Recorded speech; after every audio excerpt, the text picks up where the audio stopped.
David, qual que é o teu nome completo? Quando que você nasceu? Onde você nasceu? Sou o David Henrique da Silva, nascido na freguesia do Ó em 14 de fevereiro de 1984, no extinto hospital Nossa Senhora do Ó, na Avenida Itaberaba, que hoje é uma loja de outlet. Deixou de ser hospital já tem bastante tempo. E onde você mora? Hoje eu resido no Alto do Mandaqui, Cachoeirinha, aqui na zona norte de São Paulo mesmo. Aqui eu estou residindo há pouco tempo, há 3 meses. Há pouco tempo atrás eu morava na freguesia mesmo, na Vila Bancária. Sempre morei aqui na zona norte. Tive um período aí de 4 anos no Rio de Janeiro, trabalhava no Rio de Janeiro, fiquei lá por 4 anos. E uns 7 meses aí também na zona leste, em Itaquera, até porque eu passei por lá. Mas natural da zona norte, sempre gosto da zona norte, então acho que tem uma água aqui que você toma e sempre volta, sempre retorna. E qual que é a tua formação? Sou formado tecnólogo em administração de redes, gerenciamento de redes, trabalho com TI, trabalho com área de servidores, especialista aí em telecom. E hoje desempenho a função aí numa empresa há 3 anos, um grupo parceiro aí do Sul, e tem empresa aqui em São Paulo também prestando serviço para outras empresas. E como é que a bola entrou na tua vida aí? Bem, acho que eu desde pequeno, né, sempre gostei de bola, sempre gostei de jogar aquele futebol, bater uma bolinha na parede quando era criança, né. Os pais frequentavam clubes e eu sempre fui incentivado à prática do esporte, né, não só o futebol, mas como qualquer tipo de esporte. Sempre gostei do futebol um pouco mais que as outras modalidades, né. E lá com os meus 6 anos, vi meu primeiro jogo de futebol, no Canindé, um São Paulo e Portuguesa, no qual São Paulo venceu a Portuguesa por 2-1. Meu tio corintiano me levou no jogo. E já desenrolava umas peladinhas aí pelas escolinhas do bairro, na Vila Morro Grande, zona norte de São Paulo também, onde meus avós sempre tiveram casa e eu fui criado, né? Criado pelos meus avós maternos. Sempre joguei bola nas escolinhas de esportivo, Campo do Satélite, TC Liderança ali na Impirituba.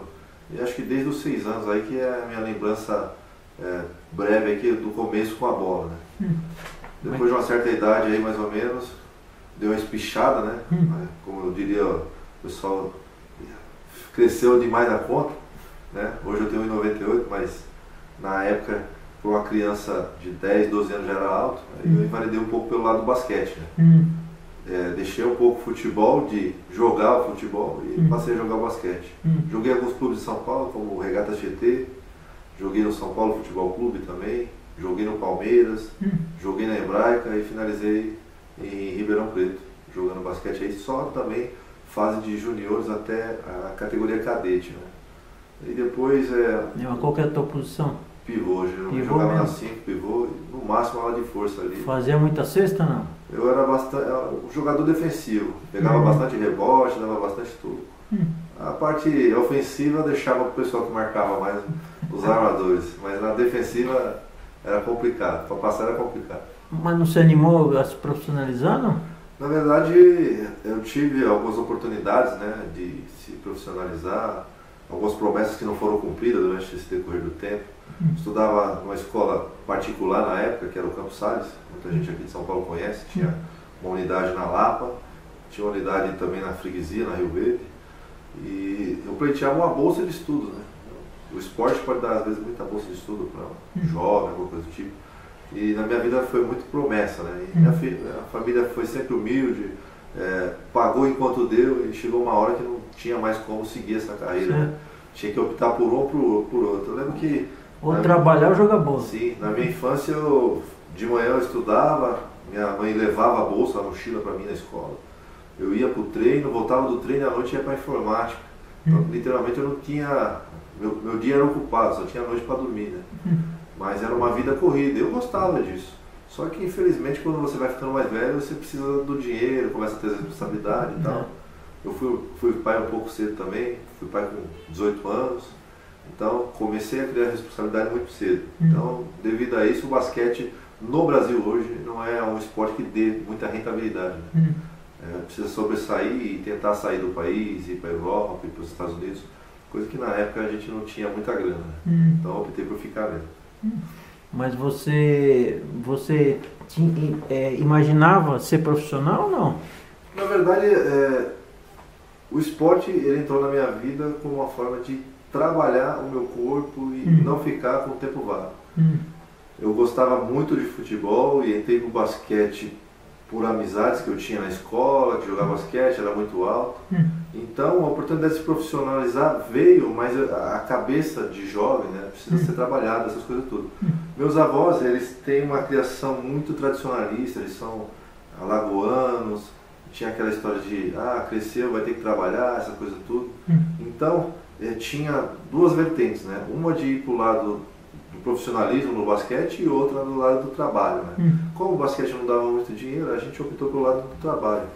Por quê? Porque aí você teria alguma coisa para se sustentar futuramente caso não desse certo.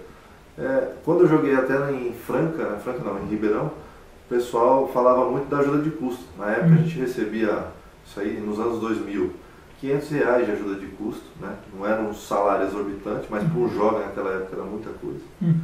E ajudava um pouco, né? Ajudava um pouco, mas aquela profissionalização, a gente já era federado, né? Na verdade já era federado. E a federação, você já literalmente era profissional, mas os clubes que pagavam o salário eram poucos. Ribeirão era um dos clubes que pagava, dava ajuda de custo. E tinha patrocinador? Tinha, era o COC, né? A empresa de eletrônica, fazia bastante coisa. Franca tinha também, da Vivo, o Pinheiros tinha patrocínio também. As equipes tops de São Paulo na época eram o Pinheiros, o COC Ribeirão e o Franca, que fazia o clássico, né, do basquete. Franca e Ribeirão sempre foi um clássico. Aí depois vieram o Mogi das Cruzes. O Paulistano sempre teve categorias profissionais, porém não era um time muito forte nessa época. E alguns clubes vieram, por exemplo, o Tietê que eu joguei hoje não existe mais, né? É um clube da prefeitura, o Clube Regata Tietê, mas era muito forte na base. O Espéria também era muito forte na base. Então eu trabalhei bastante com basquete dos meus 10 anos de idade até os meus 18 anos de idade. São 8 anos que eu fiquei dentro desse meio esportivo aí. Mas você foi para Ribeirão por causa do basquete mesmo? Por causa do basquete. Eu fui para lá saindo do Hebraica, eu saí do Hebraica, joguei na temporada 2000. Tive uma lesão no joelho e tal, e depois do Hebraica eu saí e fui para Ribeirão. Ribeirão fiz alguns testes, fiz a famosa peneira, né? Fiquei lá no time por um tempo, 6 meses. Joguei com a categoria cadete, de lá já não rendeu mais. 2001 comecei a namorar, terminei o colégio, e aí eu já fui aquela história, tem que começar a trabalhar, vamos ter um dinheirinho ali para poder sair, fazer algumas coisas. Aí eu invalidei pelo lado da informática. Mas aí você voltou para São Paulo? Aí eu voltei para São Paulo. E você entrou em que faculdade? Faculdade eu fiz na Unip, na Marquês, Marquês São Vicente. Só que na faculdade eu já fiz um pouco mais para frente. Eu fiz a faculdade em 2007. Já estava trabalhando há um certo tempo. E em 2007 eu entrei pela Unip, comecei a fazer sistema da informação, gostei muito do curso, troquei para gerenciamento de redes. E em 2009 eu me formei, né, no início de 2009. Aí foram 2 anos aí que eu tive para me formar nessa área, que é a área que eu atuo hoje.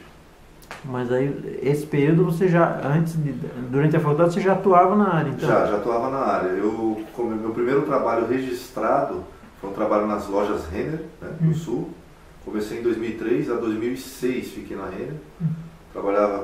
Comecei como expedição, depois saí, fui trabalhar como vendedor mesmo.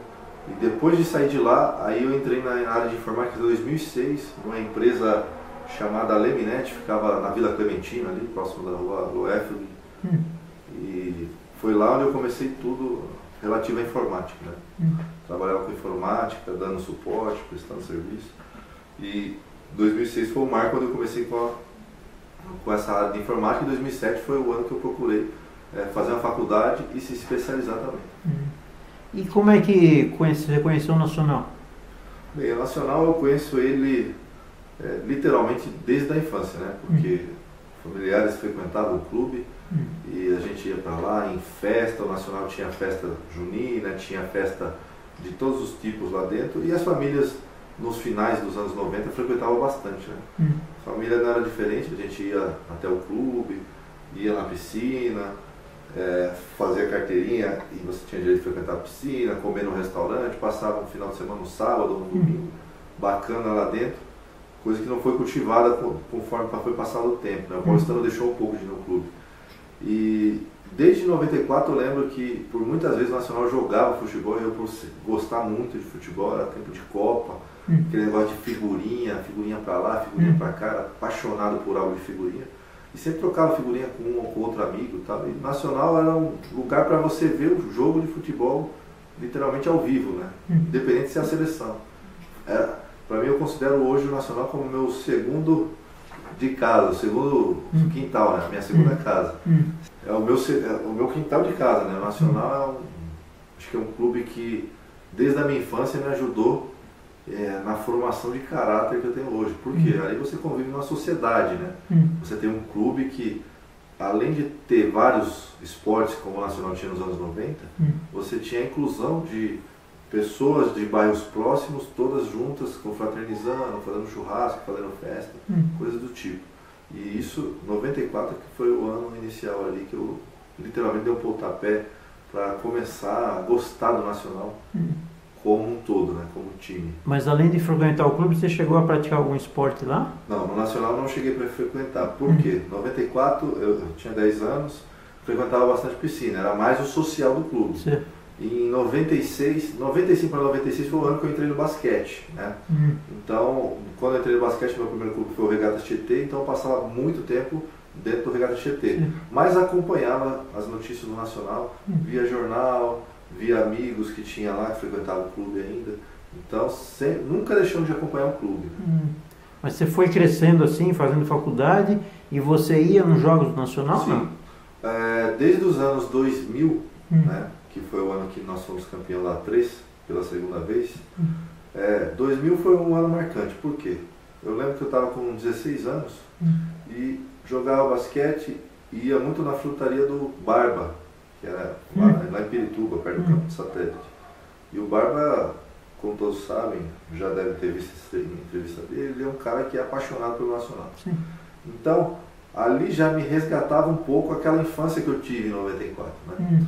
Então, 6 anos se passaram, aquele garoto cresceu, mas o Nacional ainda não saía da mente. Eu gostava de ter informação do Nacional, coisas do tipo. O Nacional jogava 1-3, ia para 1-2, né?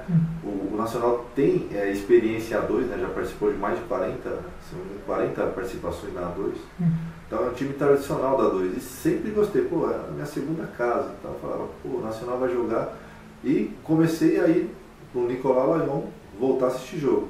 Tava de folga, geralmente os jogos no Nicolau Laion hoje são de sábado às 15 horas. Sim. Então, sábado às 15 horas eu não tinha jogo, não tinha evento dentro do clube, estava no Nacional vendo o jogo, acompanhando o jogo. Paraguaçuense, Olímpia, todos esses jogos eu vi no Nacional. Eram poucos na época. Por quê? Porque eu tinha uma vida muito ativa dentro do esporte, dentro do basquete. Então, o que me sobrava de tempo às vezes era pouco e era para dormir. Era para dormir, estava terminando o colegial também, tinha que estudar, bastante coisa. Mas sempre que eu podia, estava no clube. Estava no Nacional, vendo o jogo. Cansei de ver jogo, comer um pernilzinho lá na frente, que ainda podia usar as barracas, né? O pessoal, o Kassab lá, não tinha proibido as barracas. Quem quisesse tomava sua cervejinha, tomava seu refrigerante, comia um cachorro quente. Isso daí era bacana no final dos anos 90, que ainda existia uma cultura de você ir para o estádio 1 hora antes do jogo, 2 horas, e se alimentar ali naquela Marquês de São Vicente, então, não só ali como no Palestra Itália, no Canindé, no Morumbi. O paulistano tinha o hábito de ir antes do jogo, 1 hora antes do jogo, para se alimentar. E comia ali seu sanduíche de pernil tradicional nos estádios. É um perigo. É um perigo, mas fazia bem. Na hora da fome, matava. Era melhor que churrasco grego.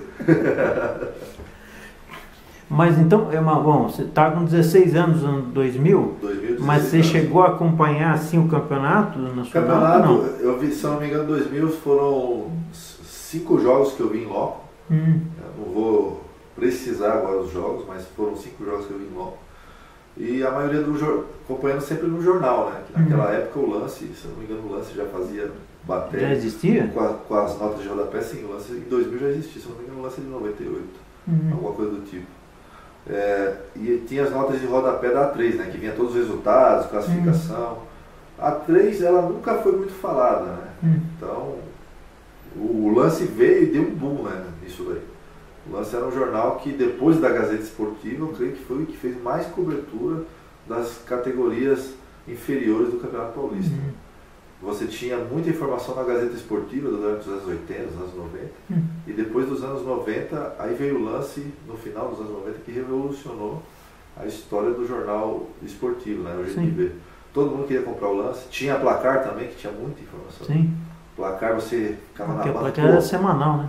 O Placar era semanal, você corria na banca para comprar, e você queria saber as informações. Eu lembro que tinha muito, quem gostava de futebol de botão, tinha os botões para você recortar, tinha até os botões do Nacional que eles faziam para você cortar, colar lá no seu distintivo, no seu botãozinho lá, e fazia aquela, jogava naquela lousa, que você tinha o campo demarcado lá com os seus amigos. Aí foi um tempo bom, foi um tempo bacana. Não era muito assíduo de jogar futebol de botão, não sabia, acho que era um pouquinho ruim, mas gostava de ver, e de vez em quando eu tentava o chute ali. Aquela bolinha de plástico, disco de plástico. De plástico, agora é bolinha macia, né? Agora é bolinha redonda, né? Agora é um negócio gourmetizado. Mas você, bom, aí você ficou adulto, tal, fez a faculdade, né? Aí você morava em São Paulo. Sim. Aí você começou a ir mais assiduamente no Nacional, depois de adulto, não? Comecei, meu filho nasceu em 2003, né? O Henrique nasceu em 2003, hoje ele está com 15 anos.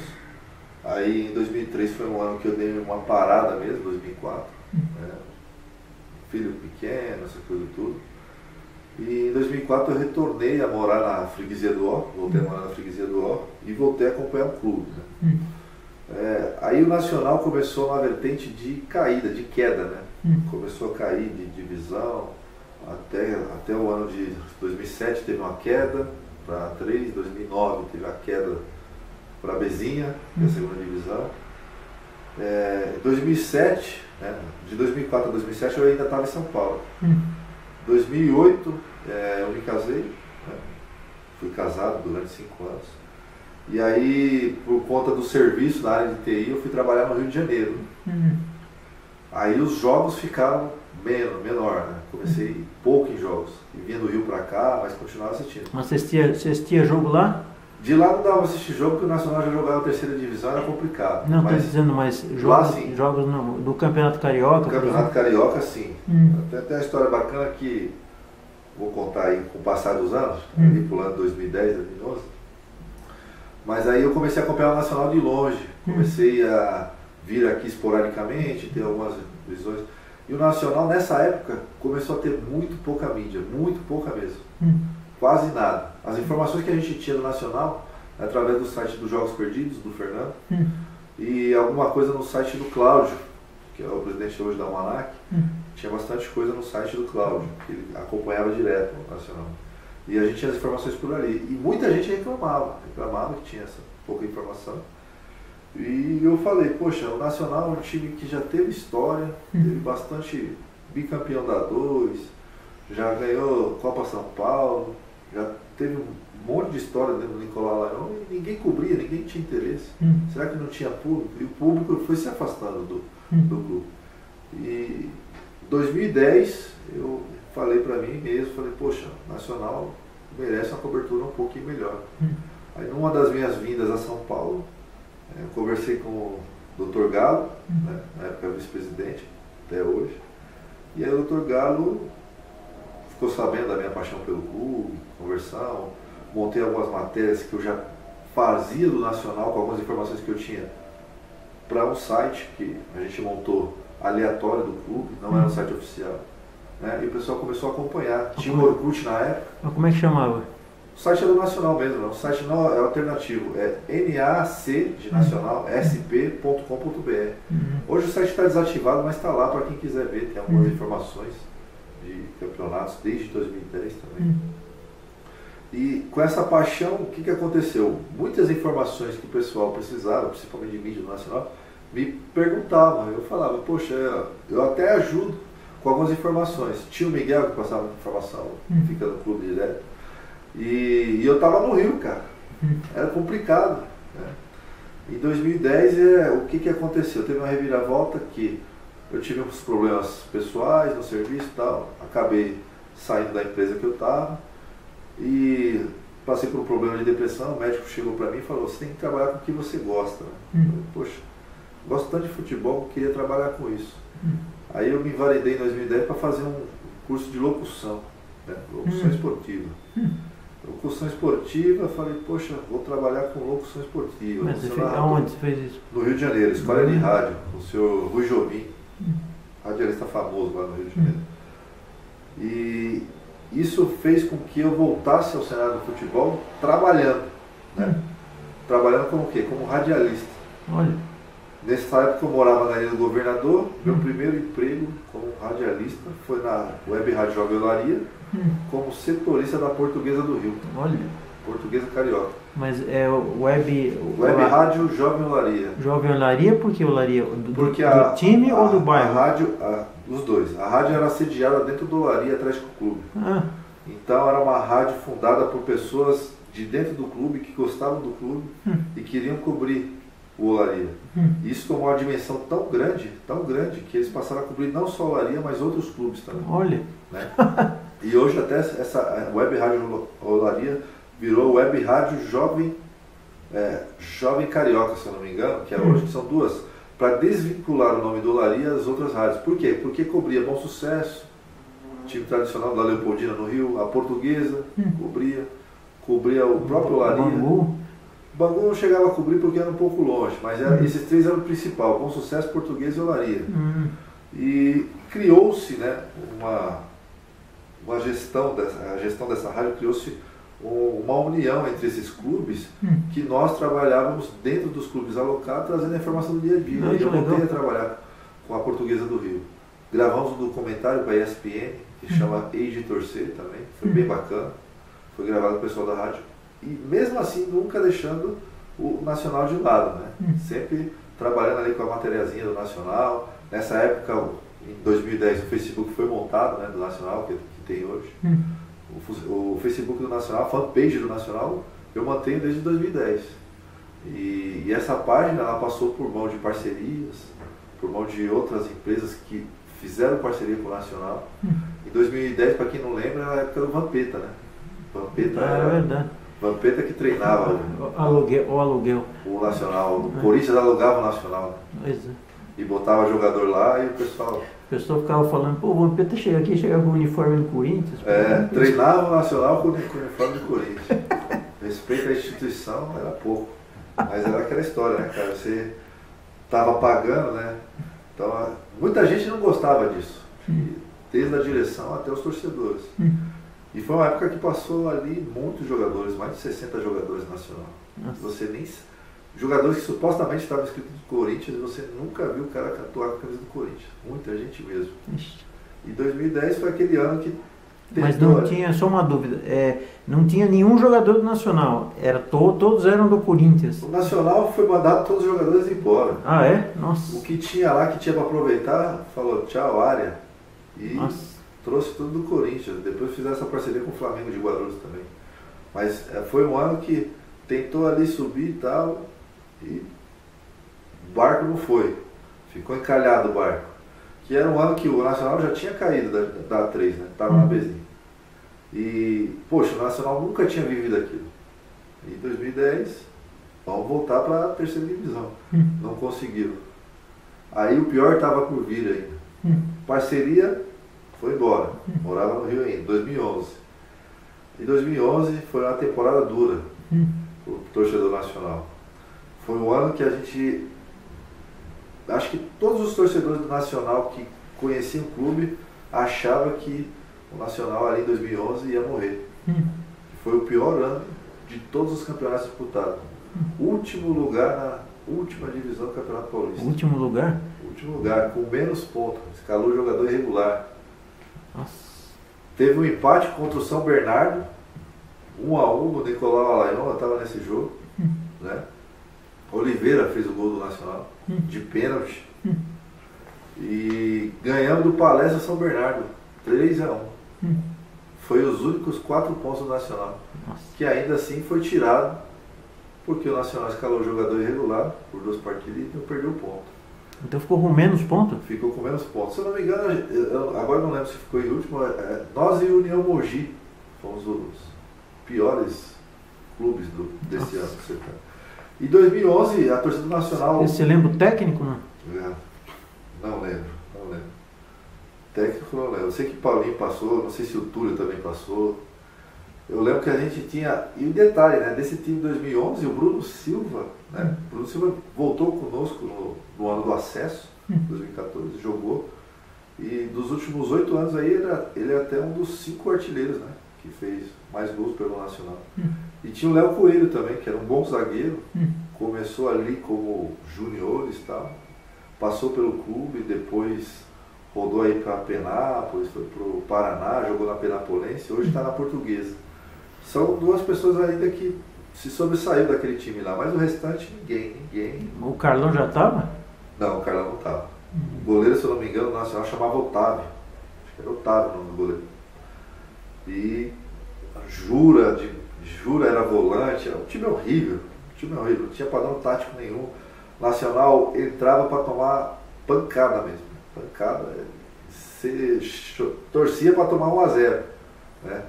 E eu lembro até de um episódio que o Barba estava, agora eu não lembro se foi nesse de 2011, que se o Nacional ganhasse o jogo, o Barba falou, se o Nacional ganhar, eu pago sorvete aqui para todo mundo. E se perder, eu vou comprar todo o sorvete e vou dar do mesmo jeito. O Nacional perdeu, ele pegou o isopor do Cocada lá e catou, deu 50 reais para ele no isopor e no sorvete que estava lá dentro. Pegou e deu uma bica para dentro do gramado, na caixa de isopor lá, isso dentro do Alaião, bicho. Aí foi aquele alvoroço, todo mundo pegando sorvete e tudo. E o Barba já de saco cheio, falou, cara, não gosto mais desse time. Mas é que nem aquela história, né, meu? Seu coração ele começa a torcer por um time e você vai longe, cara. Você faz umas merdas que você... Vou te falar, acho que essa aí e algumas outras já dá pra encher o balaio. Mas isso foi logo depois do Corinthians, não? Foi depois do Corinthians. Foi o ano posterior do Corinthians já foi assim? Foi assim porque a parceria saiu, né, de uma hora para outra. E o Nacional se viu sem nada, sem literalmente nada. Padrão tático não tinha nada, não tinha ajuda, não tinha incentivo. Tinha jogador. Alguns abnegados que trabalhavam no clube pagavam ali aquele salário, né? Aquele tempo que, vacas magras, né, literalmente. E foi um tempo que, quando acabou o campeonato, ninguém mais esperava que o Nacional em 2012 fosse disputar alguma coisa, né? O Nacional tinha que tentar trazer alguma coisa de parceria dentro do clube para tentar manter o futebol vivo ali, que literalmente poderia ser o último respiro do clube, que o social já vinha de uma caída aí dos seus sócios. Se o futebol morresse, o clube poderia ali estar fadado à morte, né? Mas 2012, o que aconteceu em 2012? 2012 o Nacional foi atrás das parcerias, né? Das parcerias. Até aquele momento não tinha, além do Corinthians, não tinha tido nenhuma. Antes do Corinthians teve a Eurosport. A Eurosport foi ali nos anos de 2007, 2006, que ainda tinha o dinheiro e ainda entrava alguma coisa. O Nacional conseguiu ficar ali na segunda divisão por 5 anos, né? Aí oscilou entre segunda e terceira divisão. Nessa época o dinheiro ainda fluía um pouco e você conseguia fazer o futebol já não com tanto que você faz hoje, né? Hoje, para você manter uma equipe na 2 aí, você tem que ter um orçamento no mínimo aí de 150 mil reais. Naquela época, devia uns 80 mil, você conseguia montar um time. Então, o Nacional ainda sobrevivia. Mas em 2012, o Nacional saiu para campo para buscar uma parceria, né? E nessa parceria entrou uma empresa chamada Know-How na época. E a Know-How, ela assumiu o futebol nacional, né? Com aquela promessa de novos ares para o clube. O clube estava desesperado, por isso precisava procurar. E a Know-How assumiu. Quando a Know-How assumiu, eu literalmente, foi o ano que, 2012 foi o ano que eu voltei para São Paulo, né? 2012, já no começo do ano, eu voltei para São Paulo. Estava trabalhando com o rádio e abri uma web rádio aqui em São Paulo. Abri uma web rádio chamada Web Rádio Fortunax e o Nacional abriu as portas, né? Como tinha facilidade de trabalhar e tal. O Nacional abriu as portas. Mas essa web rádio o que era? Era de notícias, de só música? Transmissão de esportes. Só esporte? Só esporte. Tinha música lá, mas era, na época alugava streaming, trabalhava com streaming. E o meu primeiro trabalho na Web Rádio com o Nacional foi na Copa São Paulo de Juniores. Né? Copa São Paulo de Juniores. E trabalhei com o pessoal da Atlético Mineiro, que estava na época, o pessoal da Holanda, da Amazonas, mas especificamente fazendo a cobertura do Nacional. E nessa época a parceria da Know-How, ela entrou dentro do clube também com o programa esportivo, né? Então a gente fez 32 programas. Toda segunda-feira a gente tinha um programa falando do Campeonato Paulista, falando do Nacional, falando dos clubes que disputavam o Brasileiro também, era bem bacana. Mas você falou, a cobertura era a transmissão do jogo ou era a cobertura? Do jogo. Você transmitia o jogo e fazia a cobertura do time durante a semana? Correto. Durante a semana tinha aquela notícia, aquele release, trabalhava ali com 2, 3 matérias, uma conversa com o técnico, fazia alguma coisa do tipo. E durante o jogo em si a gente fazia a transmissão do jogo. Por quê? Porque transmissão esportiva tem direito lá, Globo, Rede Vida, você não pode fazer a transmissão online. Web rádio já é diferente, você como credenciado da CESP, naquela época a CESP você tinha credencial, entrava no gramado, com 3 pessoas você faz uma transmissão, que seria o comentarista, o narrador e o repórter de campo. No máximo um cara de uma técnica, mas geralmente como você não tem estrutura, uma pessoa faz tudo. Mas se a Rede Vida tem tem a exclusividade? Exclusividade da transmissão via TV. Via TV, mas... Rádio é totalmente diferente. Rádio e internet não tem direito. Não tem direito. Tá. Aí essa parte você com a web rádio sendo credenciado, você consegue transmitir qualquer jogo em território nacional, não só no nacional. Então nessa época foi uma época bacana, onde começou a rádio. E a rádio teve um incentivo bem grande da parceria que o clube teve. Né? O Nacional não podia, então a parceria tinha dinheiro para investir nisso. E foi um ano bacana, porque cobrimos o Nacional na Copa Paulista, cobrimos o Nacional no Campeonato Paulista, no qual a gente caiu na segunda fase, né? Após um empate que a gente teve com o Votuporanguense. Fomos para uma última rodada, o Votuporanguense jogando com o Guarulhos lá, e nós jogamos com o Sérvio Hortolândia aqui, né? E foi até um dia que o Nacional precisava ganhar de 6-0, 5-0, 6-0. Aí o Nacional foi lá e meteu 10 no Sérvio, só que precisava do resultado de lá. O que aconteceu lá? Entregaram a rapadura e foi 2-2, o Nacional não se classificou. Então foi complicado, foi um ano complicado, por quê? Esse foi uma das maiores goleadas, não foi? Foi a primeira maior goleada que o Nacional deu, depois teve uma contra o Grêmio Barueri. E com exclusividade eu fui o único a transmitir a vitória do Nacional por 10-0 contra o Sérvio Hortolândia, né? Contra o Sérvio Hortolândia. Mas o time era tão ruim assim? Na verdade o Sérvio Hortolândia já entrou desclassificado, né? Não tinha mais pretensões ao título. Já era ruim o time. E o time entrou no Nicolau Leal sem... O que eu vou fazer? É meu último jogo. Literalmente abriu as pernas. E o Nacional foi pra cima e meteu. O Nacional precisava do resultado. E até o final do primeiro tempo, se eu não me engano, no primeiro tempo foi 5-0. No segundo tempo fez o sexto. Nessa época jogava Jean no ataque, que era um atacante que veio da base. Hulk, que era um atacante que tinha vindo do Palmeiras. Né? Emerson Min já jogava, fez gol. Né? O goleiro era o Carlão. Então Jogava o Sapo ou não? O Sapo, se eu não me engano, não sei se ele estava nesse jogo em si. Acho que ele estava antes. Acho que o Sapo estava em 2013. E o Gigli? Gigli não, o Gigli veio em 2013. E nessa época aí, os jogadores tinham um lateral direito, chamava Edivan, jogava bem, no alto. Juninho era volante, também era bacana, dava raça ali, dava fibra. Então eu acho que é uma pessoa que agregou bastante no Nacional, nessa época foi o Carlão. Porque o Carlão, acho que como profissional, goleiro, exemplo de profissional, exemplo de jogador, hoje é preparador de goleiro. Acho que nos últimos 10 anos, ali, que para quem conviveu no clube, é um cara que é o espelho do Nacional hoje. Hoje em dia o Carlão é o cara que, se você olhar para ele e olhar a carreira dele, não só no clube, no Nacional, mas nos outros clubes, é uma pessoa que se espelha, né? Qualquer atleta ali que souber da história do Carlão se espelharia nele. Mas o 2012 que você falou, como é que o time foi? Qual foi o resultado da parceria, então? O resultado da parceria, o Nacional conseguiu um investimento para o futebol, que ele não teria se não tivesse a parceria. trouxe alguns jogadores de nome, né? O Juninho veio do Santo André, o Edivan veio do Nacional do Amazonas, que são jogadores não só de primeira linha, são de segundo escalão, que jogam divisões inferiores do futebol brasileiro. Sim.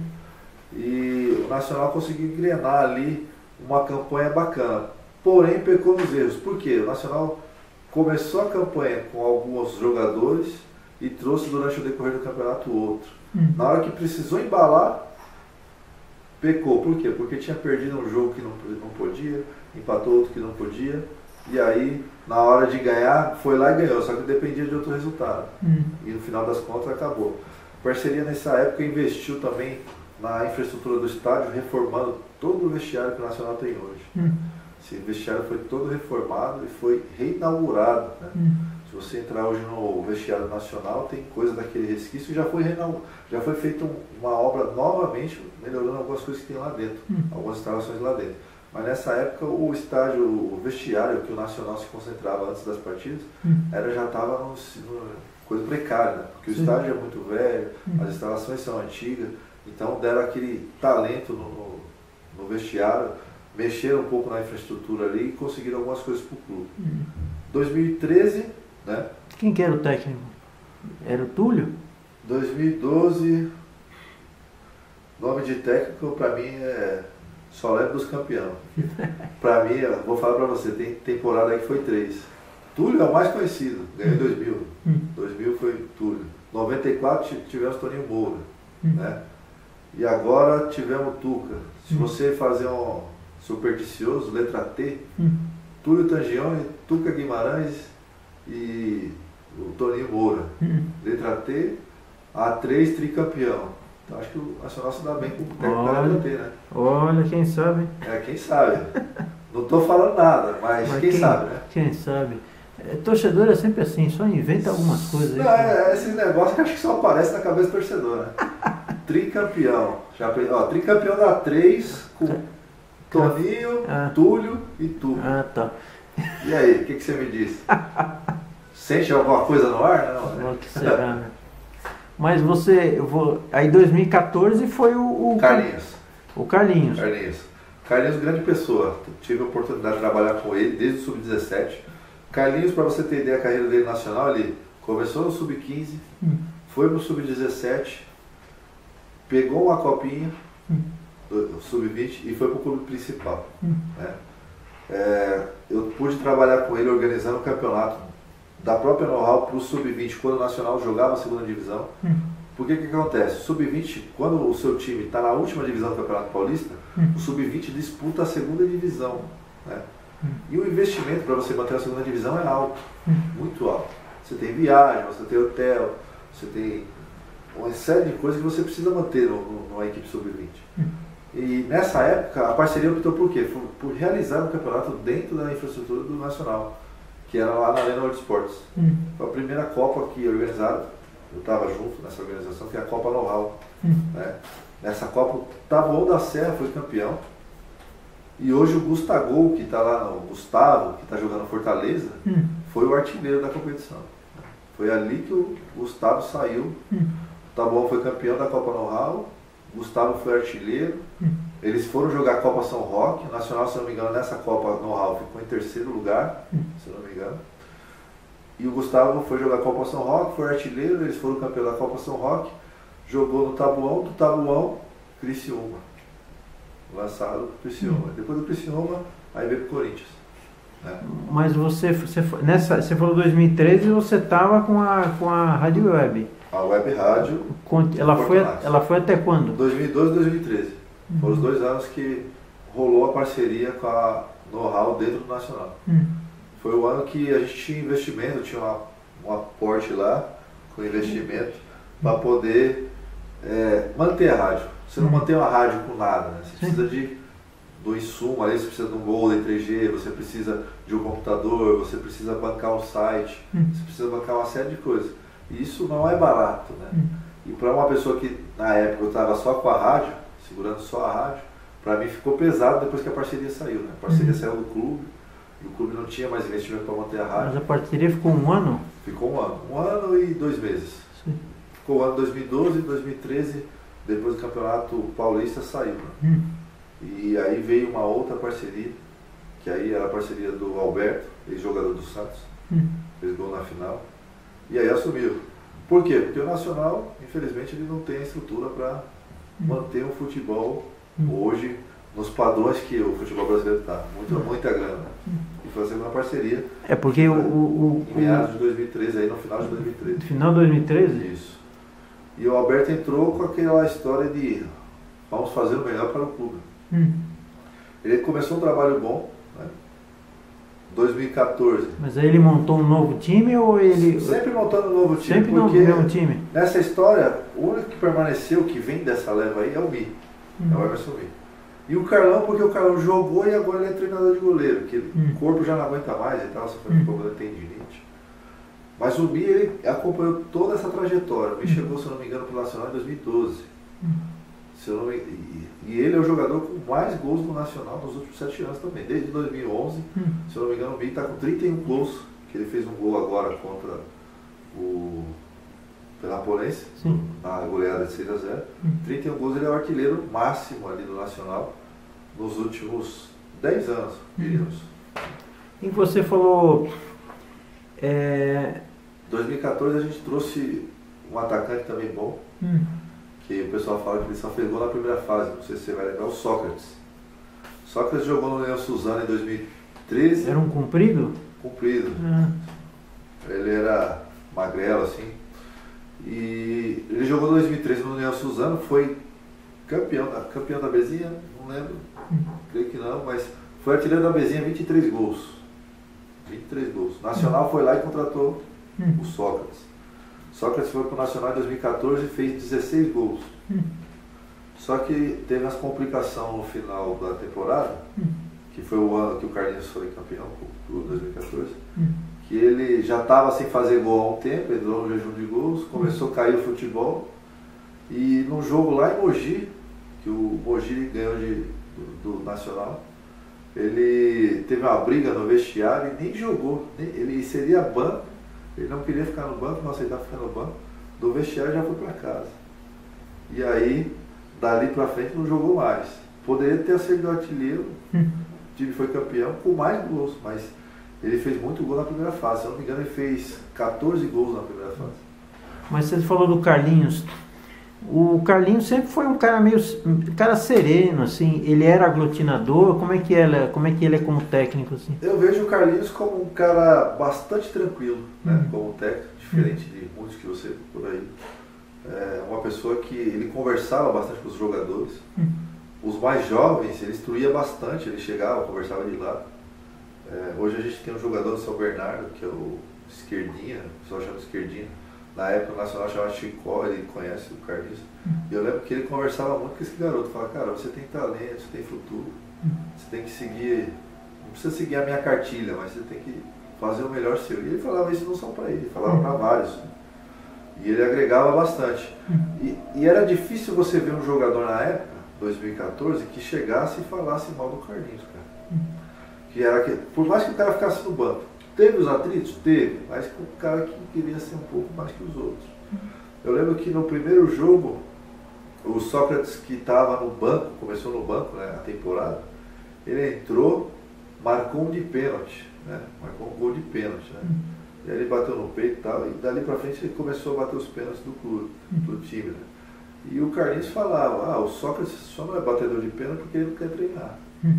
Quando ele treinar e bater e tiver certo, ele vai ser o batedor de pênalti. Isso no começo da temporada. E dali pra frente ele virou batedor de pênalti porque tinha aquela pegadinha no pé ali. Mas acho que todo elenco que tem uma estrela ou outra, assim, o cara que se consagra mais, o cara tem que chegar para conversar e ser o termômetro. Né? E o Carlinhos era muito disso. E acho que ele conversava bastante com o elenco, principalmente com o Mi, que o Mi já também já tinha a sua idade avançada, já tinha rodado por bastante clube, né? E era um ponto focal ali que eles... um fazia o time rodar e o outro dava as instruções e aquele cara ali ajudava a dissipar aquela informação dentro do clube. O Carlinhos era um cara muito agregador, muito agregador. E o estilo de jogo dele qual que era? Qual que era a tática dele? Olha, o Carlinhos ele jogava muito no 4-4-2. E o Nacional Na época do Carlinhos, eu até brincava com ele que o time dele chutava muito a gol, mas perdia gol demais. Muito. Era 10 chutes no gol, conseguia fazer um gol.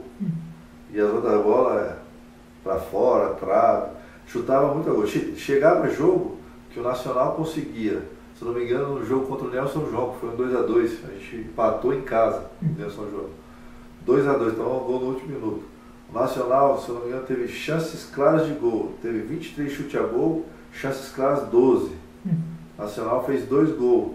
Os outros, cara, era chute pra fora. Assim, o cara a cara com o goleiro, chutava pra cima.